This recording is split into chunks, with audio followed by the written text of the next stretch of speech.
G'day and welcome back to Shadowrun Hong Kong. Last time we left our heroes, well, they had just helped Gaichu with his family problem. His adopted family, right? He's a red samurai. He had a bunch of friends that wanted to kill him because he turned into a ghoul, and we killed them for him. Because, you know, we're kind-hearted, pleasant people that only have the best in mind. Okay, so we're doing the traditional post-run cooldown, which is kind of frustrating that the run was so short, because our post-run cooldown of talk to everyone is going to take significantly longer than the run did. We got no unread messages, so we just want to open our jobs directory, sell the experimental Ranneko drone because it's useless, and yep, from Kindly Cheng to Ranneko. Brave of you to do side work without telling me, or stupid. Take your pick. Luckily, Auntie Cheng knows plenty of buyers for a new toy. I'll send a finder's fee over to you right away. Okay. So we got some cash, and then we've got a bunch of different jobs. Active, got the party, and pending is our other ones. Party, geomantic sabotage, restaurant job, and data retrieval. So those are all things that we will try and do. So we got our cash. How much cash do we have now? Because I wasn't paying that much attention. Oh, we can also sell off things. So we'll do that too. Oh, we got 2 grand? Not enough to really do anything with it. Okay, and we will also open the BBS, post some paid order for sale, post a Ranneko product launch schedule, and then I think we will nap. That's the first thing you do. First thing you do once you come back from a stressful job is nap. It's important to sleep in this game. Not for, you know, reasons of like things time progresses really, but because without some of the information you're getting from your dreams, you can't get the best ending. Why? Because for the first time since you got to Hong Kong, you wake up feeling well rested. Flexing your limbs feels glorious. So you've spent hours cramped in a confined space and you can finally stretch your legs. You push yourself up and touch your feet to the ground, but something stops you short. Your mouth. Something is wrong with your mouth. Run your tongue over your teeth. You let your tongue move over your teeth until you reach a problem area, a molar on the upper left side. It feels strange. You apply a little pressure to the tooth and it slides free from its moorings as if nothing was ever holding it in place to begin with. Ugh. As the tooth comes free in your mind, an image etches itself in your hand. An image etches itself into your mind. A great chamber, hazy in form and outline. Clouds of red mist that fill the air, perfuming it with salt and copper. Great columns stretching up from the ground to pierce the sky, and above it all the enormous grinding gears of a broken machine. In the distance you can hear a sound, a desperate, frantic pounding, something enormous at the door. Many somethings, all desperate to get in, scrabbling and scratching and scraping it, but unable to find purchase. The way in is locked. You feel a tremendous sense of accomplishment. You've done it. The others are trapped outside, blind and starving, unable to pass through the door. The chamber and what lies beyond it are yours. A shrill giggling noise fills the air, like the laughter of a small child, mixed with the shivering screech of countless violins. The sound reverberates down your spine. Reverberate, not reverberate. Like an electric current. The intoxicating aroma of meat fills your nostrils. You have been starving for 1,000 years. Soon it will be time to feed. And just like that, it's over. The images fade, dissipating like vapor. Only the tooth in your hand remains. Well, that was reassuring. Let's just check our stash, actually, because I haven't done anything with it. So we got a spare med kit. Might as well take the bigger ones. And yeah, I think we'll probably sell off this. Fortunately, we haven't had to use them too much. Alright, Duncan. Let's chat. You walk into a mess. Half-eaten cans of food litter the floor, and personal equipment is strewn about in a haphazard fashion. Amid the mess, Wu sits in his bunk with his back against the wall. He has a PDA in his hands and is staring down at it, sullen and morose. He doesn't acknowledge your entry. We have stuff to talk about. Do we? Whatever. Go ahead then, talk. What are you looking at on the PDA? A video of Edward Tsang. Can I see it? Sure, why not? Wu taps a button and turns the PDA around so you can see it. The footage shows a serious Chinese man in an expensive suit sitting behind a large solid wood desk covered in blueprints. The man is holding a magnifying glass over one of the plans, studying it intently. He folds the blueprint over and checks the one beneath it. The nameplate on the desk reads Edward Tsang, Vice President of Special Projects. The video is rough and contains no sound. It may have been footage for a documentary that was never completed. The next shot is from some sort of planning meeting in a glass-enclosed conference room. The serious man is sitting at the conference table, pointing to a large map and looking up at the men standing around him. He's explaining something. They nod, look at each other and nod, clearly impressed with what he has to say. The whiteboard at the end of the room bears the words groundbreaking, 21st May 2022, written in bold letters, Raven's writing. The footage cuts to a scene of two people talking at the end of a long hallway. They don't appear to know they're being recorded. It's the serious man listening intently to what an older woman has to say, nodding with his arms crossed and his thumbs at his lips. That woman's the same one that was shown in the video that the tap video call that Kindly Cheng showed you. Josephine Tsang. She's somewhere in her late middle age, beautiful and very clearly in charge. The two look up at the same time, see the camera and begin waving their hands for it to be turned off. The woman appears angry but cold. The video ends and Wu puts a PDA face down on his bunk. Hey Pix. Who is that guy? The guy who cleaned us up, gave us a home. Not this guy. This guy is some big shot. The man who raised me was a community organizer, wore sweaters. Maybe when we find the plastic-faced man, we'll get some more answers. Until then, Raymond Black is Raymond Black, and this guy is someone else. Come on, what do you think of that last run? Wasn't on the last one, Ryan. Shuma came out okay since you are here to ask about it. Yeah, fair enough. I've been thinking about the way you and Raymond used to butt heads. What about it? I think it's one of the reasons why you were angry with me when I left. I had a better relationship with him. You didn't have a better relationship with him. Raymond and I were tight.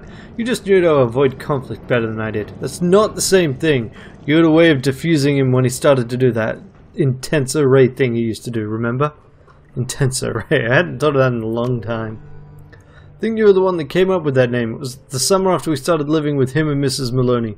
Raid found out that we hadn't followed one of his rules. Don't remember which. There's a long list. You bought some nerps. He hated crap like that. No, that wasn't it. I think he caught me smoking. Yeah, that's right. I was smoking and he was pissed and said that fat kids who smoke die faster. So just to be obstinate, I told him I liked to smoke. And we got into it. Then you came in and diffused the whole situation. I think that's why I was so resentful when you took off. Especially after Mrs. Maloney died. You were here. You were the only one that could get through to him when he became intense array. I remember the last time. It was when Double Tray got taken. I don't want to talk about that right now, Ryan. I've got enough on my mind is stuff like my father betraying my trust. Jeez. So touchy. Come on. Just because your father figure isn't who you thought he was. Hey, Izzy, what's up? You enter Isabel's cabin to find her jacked into the octopus. Her body slouches, motionless, tethered to the machine. The computer's large display flickers to life again, just as it did last time. Isabel's avatar fills the screen. This isn't helping. I'm decking. I'm in my safe space, and it doesn't help. The memories are just as painful here as they are in the real world. Yeah, it sucks. I get it. The question is, what are you gonna do about it? I don't know, okay? I don't. You know what? Hang on. Isabel's body shudders, a familiar tremor. Her consciousness is flooding back out of the matrix and into her meat. Her eyes flutter and she takes a sharp breath. Slowly, shakily, she rises from her perch on the floor. You're here with more questions, right? I'm sure that you are. Why else would you be bothering me? So spit them out and I'll go digging around in the cesspit I call memory. Who knows? Maybe we'll find a clue. Yeah, I know you're hurting, Izzy. If venting helps, go ahead. No, that wasn't like me. This isn't the person I want to be. Okay, I can handle this. Just ask me your questions, okay? Let's get this ball rolling. Alright, I got a question about the walled city. Gobbet told me about your escape from the walled city, just like you said she would. Yeah, I'm not surprised. Why are you telling me about that? Because the answers she gave raised more questions, and you want me to answer them for you. Alright, Ranneko. Maybe I can satisfy your curiosity. The walled city was a hellhole, you already know that, but for all its failings it was a good teacher. It taught me to hide, to stay small and unnoticed and insulated, to survive. It taught me that fish on the perimeter of the school get eaten, that sticking your neck out is a fool's errand, but that even fools can have their uses. It taught me how to recognize a stronger person when I met one and how to use that strength for my benefit. So when I met Gobbet, I knew she had something I didn't. Her magic, you mean? She nods, and her connection to Rat, and a willingness to risk her own neck on a whim. We were different people then, still are now, but the differences were even more pronounced when we were kids. Care to elaborate on that? Gobbet was playful and carefree, she could hold her own in a scrape, but she mostly saw life as a game. As for me, well, I knew it wasn't. I couldn't have been more than 9 or 10 at the time, but even at that age I saw Gobbet for what she represented, what she could be. An ally? No, that didn't happen till later. What I saw her as then was a road out of the walled city, a path to freedom disguised as a little girl with dreadlocks. As it turned out, I was right. She pauses, her eyes flit to the ground, and she tightens her hands into fists. Ever since I unlocked those damn memories, I can't go 10 minutes without thinking about what might have happened if I hadn't followed Gobbet out of that place. It's like a vicious cycle, running over and over in my head. I hate it, but it won't stop. I feel guilty. It's bothering you because it's still fresh. You needed help and you took it. That's nothing to be ashamed of. Gives me another reason to feel grateful to her, I guess. That's something. I've always known I owed Gobbet, but now I remember how much and why. Anyway, that's my side of the story. I hope it satisfied your curiosity. Gobbet said you didn't want to guide your parents out of the walled city, that you wanted them left behind. She nods miserably. Yes, but not for anything they'd done. My parents were good people. They fled Somalia to try and find a better life for their children. It wasn't their fault they ended up in the walled city. I wanted them left behind for me. For you? What do you mean by that? Isn't it obvious? She taps her temple. This. I knew what I was going to have done. I'd planned it well in advance. After I got out, I was going to find someone who could make my childhood go away. How would that have stuck if my parents were around? If I had a living reminder right next to me? It wouldn't have, so they had to stay. Oof. You did what you had to do. Yeah, I did. Besides, I was sure they'd be fine. They were my parents, grown-ups. They'd be alright. Before you ask, I checked. They're gone now. I can't go riding into their rescue. I made a decision when I was a kid. It felt like the right one at the time, and now I have to live with it. Until you store the memories again, you mean? Yeah. Until then. Now let's change the subject. Anything else would be fine. Why did you have them locked away? Why do you think? They were awful. Traumatic. I'm not talking about personal trauma here. I was fortunate enough to avoid the fates of many of my peers. I didn't get pressed into service in a brothel. The organ leggers didn't get me. I only had to watch one of my siblings die. So yeah, it could have been worse, but that doesn't make an early life in the walled city any easier to bear. Hang on, you watched one of your siblings die? Yes, my older brother, Cabdele, heroin overdose. He was 19, almost the same age that I am now. I'm sorry I had to watch that. Me too. Want to hear something awful? I almost envied him. He got out easy compared to a lot of people that die in the walled city. There was no violence. He wasn't taken by organ leggers or gunned down by the triads. He just put a spike in his arm, depressed the plunger, and stopped breathing. Quick and easy. I'm sorry. Don't be. His death was a lesson. I did my best to learn from it.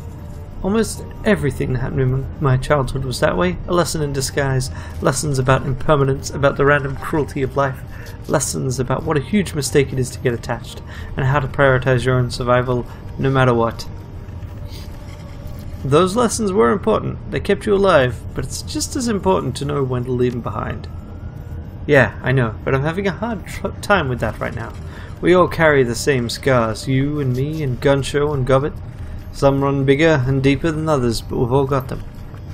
I don't want mine anymore. And that's enough of that. Ask me something else, Ranneko. I don't want to talk about this anymore. That's all for now. Can we talk about something else? What do you think on the last run? What do you want me to say? We helped him kill his old unit. I know that was important to him, but as far as I'm concerned, I was only there for the drone. It's nice we could help him out, but I'm not a charity. I'm in it for the money.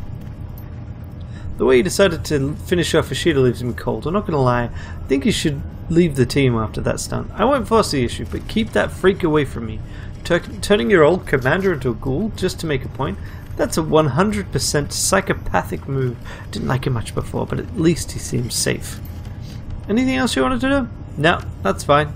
Totally reasonable on that response, but that's fine. Now let's chat with Gobbet, except she's not here. She's gone, Ranneko. I don't know where she ran off to, but she looked upset.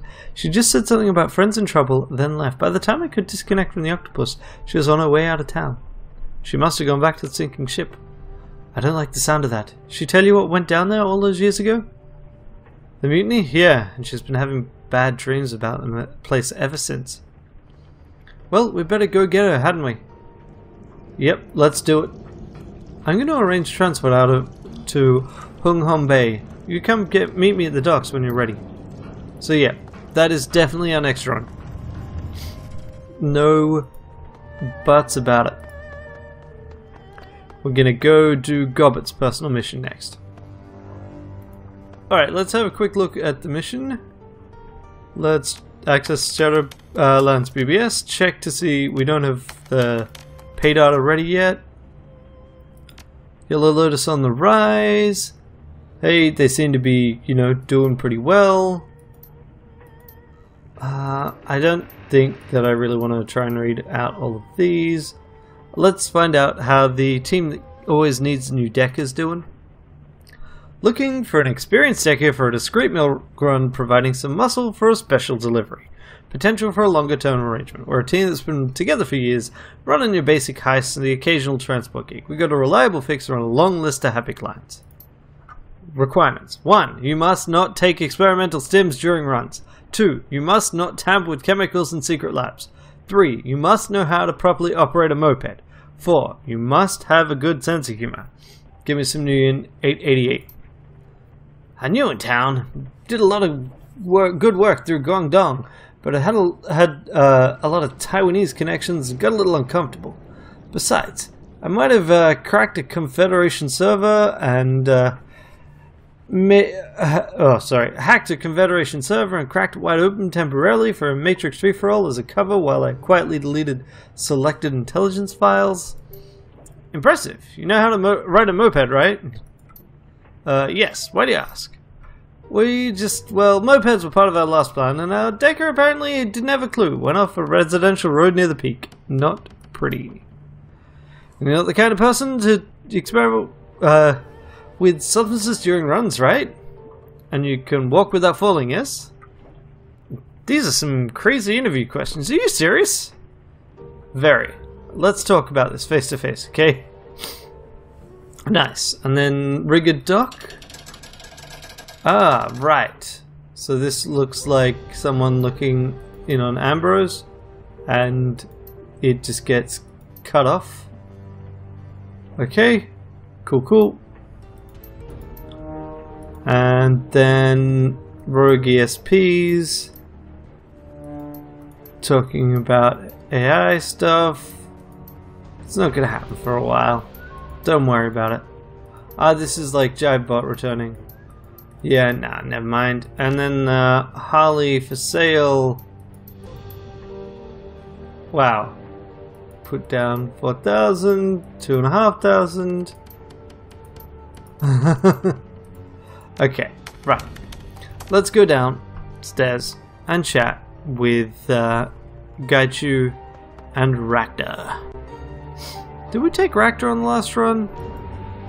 I don't think we did.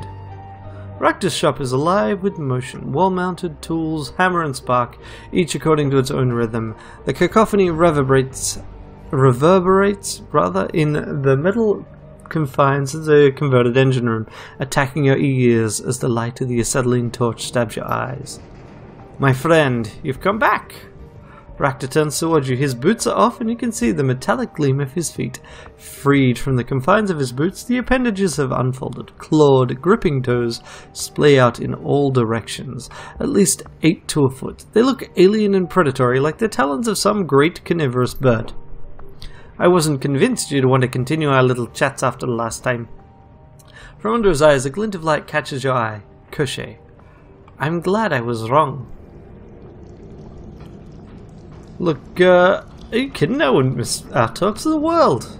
I'm pleased to hear you say so. I rather enjoyed them myself. So, what shall we talk about? What's up with your feet? The replacements I was fitted with all those many years ago. They've been modified somewhat between now and then. As you can see, improved. What animal did you base your redesign on? The claws were inspired by the harpy eagle, quite a majestic creature, a hunter of primates, you know. The quantity was driven by artistic license, impractical perhaps, but they pleased me all the same. I see the shop's up and running again. What you working on? More options for Koshei as always. He's still far from perfect, but every iteration inches him closer. I have questions for you about something you mentioned last time. Yes, I imagine you do. Go on then, ask away. So in your ideal future, people without empathy, morality, or humanity will replace the rest of us? Sound about right? Yes, people like me. Tell me, my friend, how does it make you feel? What is your gut reaction to the vision I have shared with you? Well, it doesn't make me feel much of anything. It's a pipe dream, Rakta. Never gonna happen. He frowns knowingly. Of course it will. But you do not know, of course. You don't share our selective advantage. I suppose it stands to reason you would put your head in the sand. It's a natural reaction, albeit a useless one. I promise you, my friend, if you move past your atavistic reaction, you'll see how right it is. The sixth world is no place for compassion. It is a predatory world, a world of monsters. Some of those came with the awakening, and others of our own design, but they are there. And if we are to survive, we need to shed those weaknesses that prevent us from competing with them. I speak with the clarity of a man who is not a man in body or in mind.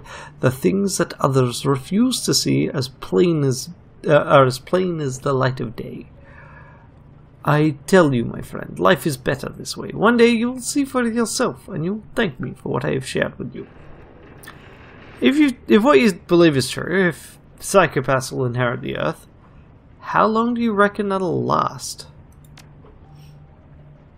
Indefinitely. What makes you ask? Psychopaths are born predators. Ever heard of a natural ecosystem that's made of nothing but predators? Well, I deal with people like you in the Barrens all the time. More than often than not, they kill each other off. You're suggesting we'll burn ourselves out? Annihilate ourselves? I concede this is possible, but I think it unlikely. This is a sixth world after all. Even if meta-humanity is supplanted by post-humanity, there'll be other forces at work in the world. We will not be alone. You're talking about supernatural, the supernatural dragon spirits, that kind of thing, or machine intelligences? Let's go with the machine intelligences.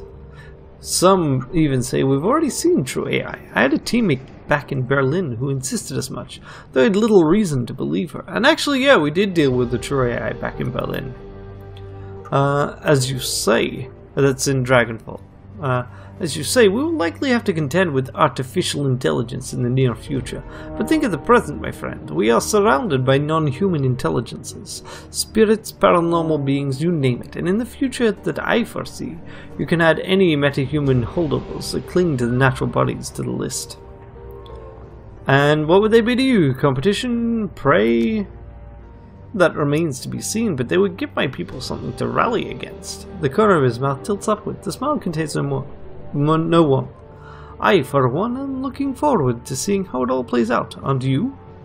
So you were diagnosed as a psychopath when you were 8. What led to that diagnosis? My mother had me tested. She always kept a watchful eye on me. Obsessively so, truth be told. It was a rather poor way to experience childhood. Why was she watching you? What did you do? Very little. She blew my childhood behaviors out of proportion, I'm afraid. The woman always had been motivated by fear. She had her reasons, I suppose. Can you define very little for me? A neighbor had a pet rooster. It would crow at strange hours and wake me up. It woke everyone up. We all hated that rooster. So one day I cut its throat with a hobby knife. You killed a neighbor's pet. That isn't very little. In a puritanical mood, are we so tiresome? I eliminated a public nuisance. You steal and kill for money. Next time you feel like moralizing, focus on your own ethical deficiencies. As I was saying, my mother walked in on me as I was studying the body. One look and I could see it in her eyes, grim certainty, and a sense of righteous justification for a lifetime of suspicion. She hauled me before a psychiatrist the next day, and after you were diagnosed, what then? I learned what was expected of me. The doctor was very helpful in that regard. He offered false hope and placebos, false promises that he could cure me if my family met his price, and to me he offered an escape. All I had to do was play along and my problems would be solved. It wasn't difficult to pretend I'd been cured. Once I understood the outward signs my mother was looking for, I was able to ape them well enough. In time, my mother came around. So, you know, I mean, in your place I would have done the same thing, but also then I would be a psychopath.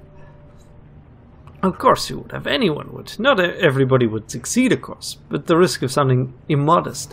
My natural talents for acting and mimicry are quite impressive. I had an incentive to play my role well. My grandfather lived his final days in Black Dolphin Prison. Do you know the place? Is it anything like a Supermax prison in the UCAS? In terms of conditions, it's far worse. Black Dolphin is one of the most appalling detainment facilities in Russia. I'm not saying quite a lot. I was determined not to wind up trapped in such a place. I am not an animal to be caged. Rakta bends down and runs his fingers over Koshei's chassis. The drone stands motionless, the lenses of its many optical sensors focused on you. In any case, there you have it. I'm glossing over many details, of course, but I'd rather not discuss my childhood any further. Instead, let us think to the future and the promise it holds. Any thoughts about the last run? Did you go on it? No, I wasn't there. Jeez, why you ask me these things? Okay, fair enough. Now got you. I mean, you were the focal point of the last run. How did it feel to bite down on your old mentor? In the dim cabin, the air is thick with the pungency of incense. A small... that one was the game's, not mine. A small, rudely constructed altar sits near Gaichu's box of mementos. It consists of a wooden box, a few trinkets, and a bowl for burning incense. Gaichu himself is polishing his sword again. He runs a claw along the length of the blade, feeling and listening for nicks and dents. Good evening, Ranneko. A fine evening, isn't it? He puts the sword aside and smiles in your general direction. What can I do for you? I sort of assumed you'd want to talk about what happened with your team. Of course I have thoughts about them, but why would I burden you or anyone else with them? If you would like to talk about it, then we may, by all means. I am a private person by nature, however. This is why I did not seek you out to speak on it. Of course I want to chat about it. Are you okay? A curious question. Am I alright? I, the one who survived, who has now shed his old life entirely, who no longer need worry about assassins on his heels? Yes, I am more than alright. I am free. The team is all dead, save for Ishida. He will know what it's like to feel the disease burn through his brain, stripping logic and artistry and leaving only hunger in its wake. When it is done, I am certain he will be an animal, while I remain whatever it is that I am, Gaichu, but one that may speak and act as a free being. There is some poetic justice in this. his claims of my weakness mirrored by his own descent into feral madness. And here I am, one with enough willpower to survive and prosper despite my ill fortune. It was your choice. So long as you stand by it, that's what matters. Thank you for understanding that. The ability to choose consciously is what sets me apart from many other ghouls. Understand, Ishido was a product of the same training that shaped me. Unlike me, he's never had the training proved wrong. He always believed he was the strongest, the best, that he was unbeatable by lesser creatures. He would never have learned. His xenophobia and arrogance would have ruled him his entire life. Men like Ishido are the reason that Japan refuses to accept the awakening was a natural affair and ships metahumans to Yomi Island.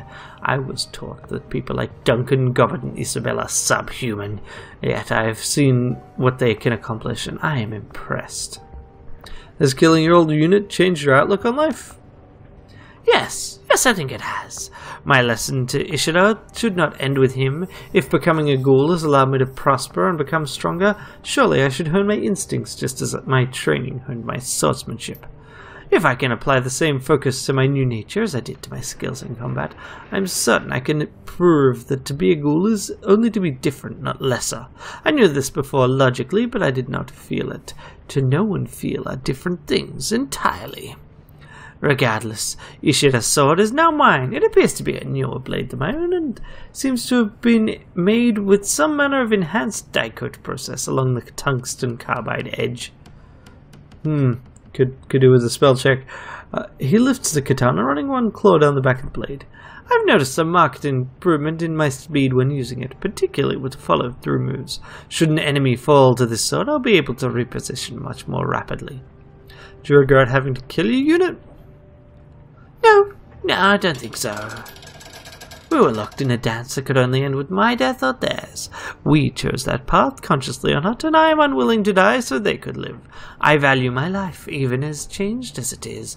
Their insistence on following the strictures of their duty ensured this end, just as surely as my refusal to die did. I regret only that circumstances and training lead us to this point. They were still family to me, even at the end. But if your family turned on you and tried to kill you, you would still defend yourself. And what you gonna do now?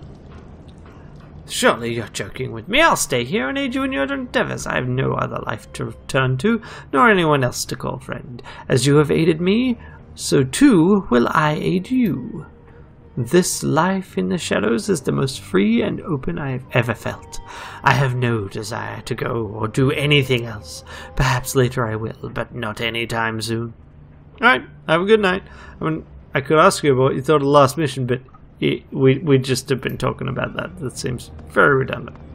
Alright, so that's cool. We've now chatted with each of the companions. So next time, we will chat with everyone in Heioi.